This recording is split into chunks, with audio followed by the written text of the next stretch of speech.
سورہ یاسین سورت نمبر 36۔ شروع کرتا ہوں اللہ تعالیٰ کے نام سے جو بڑا مہربان نہایت رحم والا ہے۔ یاسین، قسم ہے قرآن باحکمت کی کہ بے شک آپ پیغمبروں میں سے ہیں، سیدھے راستے پر ہیں۔ یہ قرآن اللہ زبردست مہربان کی طرف سے نازل کیا گیا ہے تاکہ آپ ایسے لوگوں کو ڈرائیں جن کے باپ دادے نہیں ڈرائے گئے تھے، سو اسی وجہ سے یہ غافل ہیں۔ ان میں سے اکثر لوگوں پر بات ثابت ہو چکی ہے، سو یہ لوگ ایمان نہ لائیں گے۔ ہم نے ان کی گردنوں میں طوق ڈال دیے ہیں، پھر وہ ٹھوڑیوں تک ہیں جس سے ان کے سر اوپر کو الٹ گئے ہیں، اور ہم نے ایک آڑ ان کے سامنے کر دی اور ایک آڑ ان کے پیچھے کر دی جس سے ہم نے ان کو ڈھانک دیا، سو وہ نہیں دیکھ سکتے۔ اور آپ ان کو ڈرائیں یا نہ ڈرائیں دونوں برابر ہیں، یہ ایمان نہیں لائیں گے۔ بس آپ تو صرف ایسے شخص کو ڈرا سکتے ہیں جو نصیحت پر چلے اور رحمان سے بے دیکھے ڈرے، سو آپ اس کو مغفرت اور باوقار اجر کی خوشخبریاں سنا دیجیے۔ بے شک ہم مردوں کو زندہ کریں گے اور ہم لکھتے جاتے ہیں وہ اعمال بھی جن کو لوگ آگے بھیجتے ہیں اور ان کے وہ اعمال بھی جن کو پیچھے چھوڑ جاتے ہیں، اور ہم نے ہر چیز کو ایک واضح کتاب میں ضبط کر رکھا ہے۔ اور آپ ان کے سامنے ایک مثال یعنی ایک بستی والوں کی مثال اس وقت کا بیان کیجئے جبکہ اس بستی میں کئی رسول آئے۔ جب ہم نے ان کے پاس 2 کو بھیجا سو ان لوگوں نے اول دونوں کو جھٹلایا، پھر ہم نے تیسرے سے تائید کی، سو ان تینوں نے کہا کہ ہم تمہارے پاس بھیجے گئے ہیں۔ ان لوگوں نے کہا کہ تم تو ہماری طرح معمولی آدمی ہو اور رحمان نے کوئی چیز نازل نہیں کی، تم نرا جھوٹ بولتے ہو۔ ان رسولوں نے کہا ہمارا پروردگار جانتا ہے کہ بے شک ہم تمہارے پاس بھیجے گئے ہیں اور ہمارے ذمے تو صرف واضح طور پر پہنچا دینا ہے۔ انہوں نے کہا کہ ہم تو تم کو منحوس سمجھتے ہیں، اگر تم باز نہ آئے تو ہم پتھروں سے تمہارا کام تمام کر دیں گے اور تم کو ہماری طرف سے سخت تکلیف پہنچے گی۔ ان رسولوں نے کہا کہ تمہاری نحوست تمہارے ساتھ لگی ہوئی ہے، کیا اس کو نحوست سمجھتے ہو کہ تم کو نصیحت کی جائے، بلکہ تم حد سے نکل جانے والے لوگ ہو۔ اور ایک شخص اس شہر کے آخری حصے سے دوڑتا ہوا آیا، کہنے لگا اے میری قوم، ان رسولوں کی راہ پر چلو، ایسے لوگوں کی راہ پر چلو جو تم سے کوئی معاوضہ نہیں مانگتے اور وہ راہ راست پر ہیں۔ اور مجھے کیا ہو گیا ہے کہ میں اس کی عبادت نہ کروں جس نے مجھے پیدا کیا، اور تم سب اسی کی طرف لوٹائے جاؤ گے۔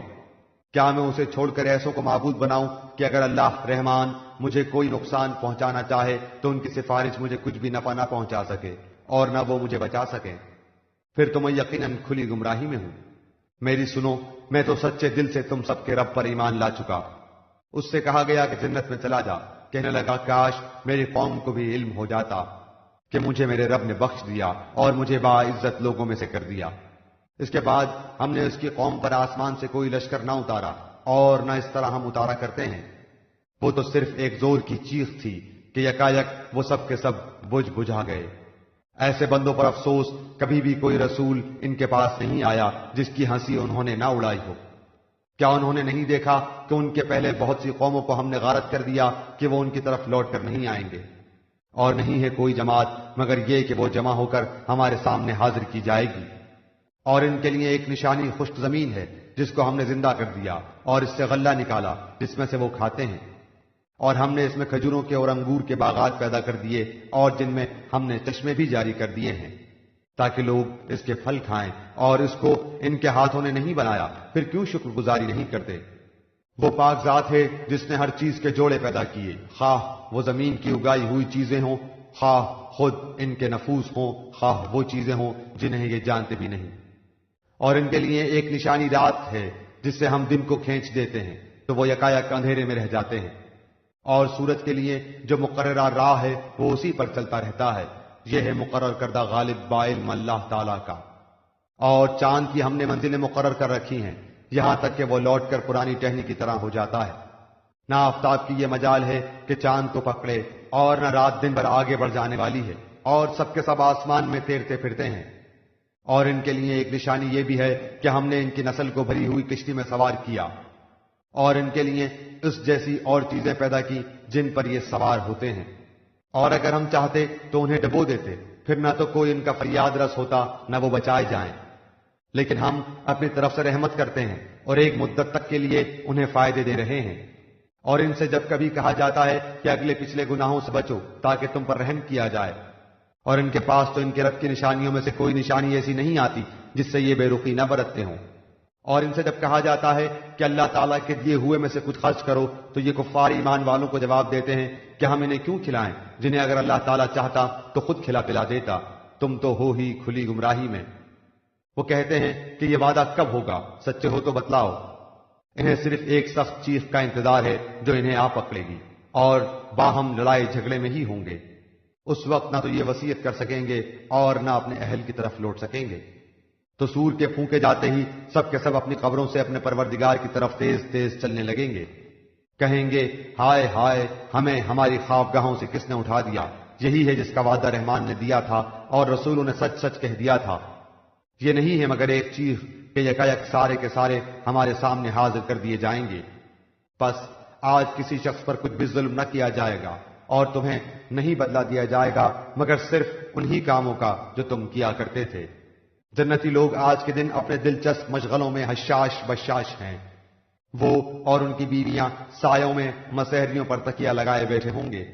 ان کے لیے جنت میں ہر قسم کے میوے ہوں گے اور بھی جو کچھ وہ طلب کرے۔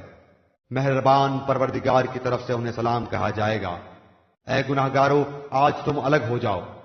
اے اولاد آدم، کیا میں نے تم سے قول و قرار نہیں لیا تھا کہ تم شیطان کی عبادت نہ کرنا، وہ تو تمہارا کھلا دشمن ہے، اور میری ہی عبادت کرنا سیدھی راہ یہی ہے۔ شیطان نے تو تم میں سے بہت ساری مخلوق کو بہکا دیا، کیا تم عقل نہیں رکھتے؟ یہی وہ دوزخ ہے جس کا تمہیں وعدہ دیا جاتا تھا۔ اپنے کفر کا بدلہ پانے کے لیے آج اس میں داخل ہو جاؤ۔ ہم آج کے دن ان کے منہ پر مہر لگا دیں گے اور ان کے ہاتھ ہم سے باتیں کریں گے اور ان کے پاؤں گواہیاں دیں گے ان کاموں کی جو وہ کرتے تھے۔ اگر ہم چاہتے تو ان کی آنکھیں بے نور کر دیتے، پھر یہ رستے کی طرف دوڑتے پھرتے، لیکن انہیں کیسے دکھائی دیتا؟ اور اگر ہم چاہتے تو ان کی جگہ ہی پر ان کی صورتیں مسخ کر دیتے، پھر نہ وہ چل پھر سکتے اور نہ لوٹ سکتے۔ اور جسے ہم بوڑھا کرتے ہیں اسے پیدائشی حالت کی طرف پھر الٹ دیتے ہیں، کیا پھر بھی وہ نہیں سمجھتے؟ نہ تو ہم نے اس پیغمبر کو شعر سکھائے اور نہ یہ اس کے لائق ہے، وہ تو صرف نصیحت اور واضح قرآن ہے، تاکہ وہ ہر اس شخص کو آگاہ کر دے جو زندہ ہے اور کافروں پر حجت ثابت ہو جائے۔ کیا وہ نہیں دیکھتے کہ ہم نے اپنے ہاتھوں بنائی ہوئی چیزوں میں سے ان کے لیے چوپائے بھی پیدا کر دیے جن کے یہ مالک ہو گئے ہیں، اور ان مویشیوں کو ہم نے ان کا تابع فرمان بنا دیا ہے، جن میں سے بعض تو ان کی سواریاں ہیں اور بعض کا گوشت کھاتے ہیں۔ انہیں ان سے اور بھی بہت سے فائدے ہیں اور پینے کی چیزیں، کیا پھر بھی یہ شکر ادا نہیں کریں گے؟ اور وہ اللہ کے سوا دوسروں کو معبود بناتے ہیں تاکہ وہ مدد کیے جائیں، حالانکہ ان میں ان کی مدد کی طاقت ہی نہیں، لیکن پھر بھی مشرکین ان کے لیے حاضر باش لشکری ہیں۔ پس آپ کو ان کی بات غمناک نہ کرے، ہم ان کی پوشیدہ اور اعلانیہ سب باتوں کو بخوبی جانتے ہیں۔ کیا انسان کو اتنا بھی معلوم نہیں کہ ہم نے اسے نطفے سے پیدا کیا ہے، پھر یکایک وہ سری جھگڑالو بن بیٹھا، اور اس نے ہمارے لیے مثال بیان کی اور اپنی اصل پیدائش کو بھول گیا، کہنے لگا ان گلی سڑی ہڈیوں کو کون زندہ کر سکتا ہے؟